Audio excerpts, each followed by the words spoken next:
Hello everyone, welcome to my channel. दोस्तों, आज की इस वीडियो में हम मेहर को समझेंगे। देखिए, हम अपने अगल बगल अक्सर देखते हैं कि जब किसी की शादी होती है तो हम सुनते हैं कि फला आदमी को इतने लाख रुपए दहेज मिला, 4 व्हीलर गाड़ी मिली या गोल्ड का रिंग या चैन मिला।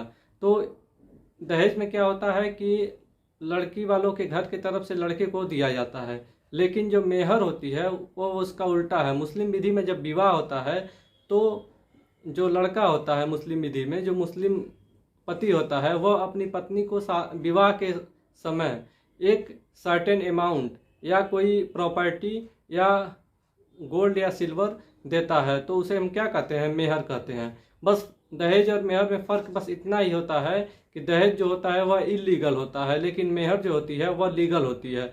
अगर दहेज मतलब दहेज का वादा करके दहेज ना दिया जाए तो आप उसके लिए कोर्ट में केस नहीं कर सकते हैं। लेकिन मेहर में अगर मुस्लिम पति अपनी पत्नी से वादा करता है कि मैं मेहर के रूप में तुमको ये मतलब इतना अमाउंट, 1 लाख रुपए, 2 लाख रुपए, जो भी वह बोलता है, या वह बोलता है कोई प्रॉपर्टी दूंगा, या फिर गोल्ड या सिल्वर कोई देने का वादा करता है, और विवाह के बाद वह जो है नहीं देता है, तो जो मुस्लिम पत्नी रहेगी वह कोर्ट में अपने पति के खिलाफ मुकदमा दायर कर सकती है।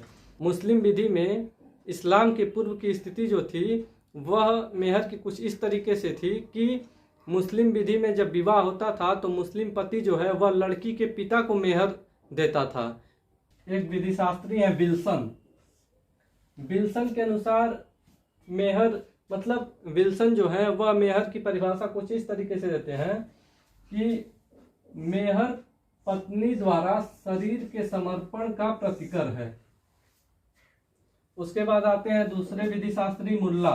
मुल्ला ने परिभाषा दिया है कि मेहर एक ऐसी धनराशि या संपत्ति है जिसको विवाह के प्रतिकर के रूप में प्राप्त करने के लिए पत्नी हकदार है। ये दो विधि शास्त्री हैं जिन्होंने, और कई विधि शास्त्रियों की परिभाषा है, लेकिन मैंने बस इन्हीं दो का लिया है क्योंकि ये बहुत मोस्ट इम्पोर्टेंट है।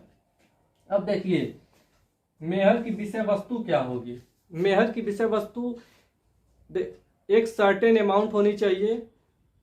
सर्टेन अमाउंट का मतलब कि ये नहीं कि मैं यह बिजनेस कर रहा हूँ, उसमें से प्रॉफिट होगा तो उसका 10% मैं आपको दूंगा, ऐसा नहीं होना चाहिए। एक निश्चित धनराशि होनी चाहिए। और ऐसा भी नहीं हो सकता है कि मैंने गेहूं की फसल बोई है, उसकी जब कटाई होगी तो उसमें से कुछ हिस्सा आपको दूंगा। अब पता नहीं, मान लीजिए सूखा आ गया या कोई आपदा आ गई, गेहूं की फसल नहीं हुई, तब तो वह फिर जो पत्नी रहेगी वह मेहर नहीं प्राप्त कर सकेगी। इस वजह से मेहर का जो अमाउंट होगा वह सर्टेन होगा, या कोई प्रॉपर्टी होगी, या गोल्ड या सिल्वर होगा। यही मतलब मेहर की विषय वस्तु होगी। अब एक इम्पॉर्टेंट केस है अब्दुल कादिर बनाम सलीमा। इस केस में कोर्ट ने कहा है कि मेहर एक संपत्ति है जो मुस्लिम पति अपने पत्नी को विवाह के दौरान देने का वचन देता है या वादा करता है, और मुस्लिम पत्नी इसे पाने की हकदार होती है। तो उम्मीद है आप लोगों को मेहर अच्छी तरीके से समझ में आ गया होगा।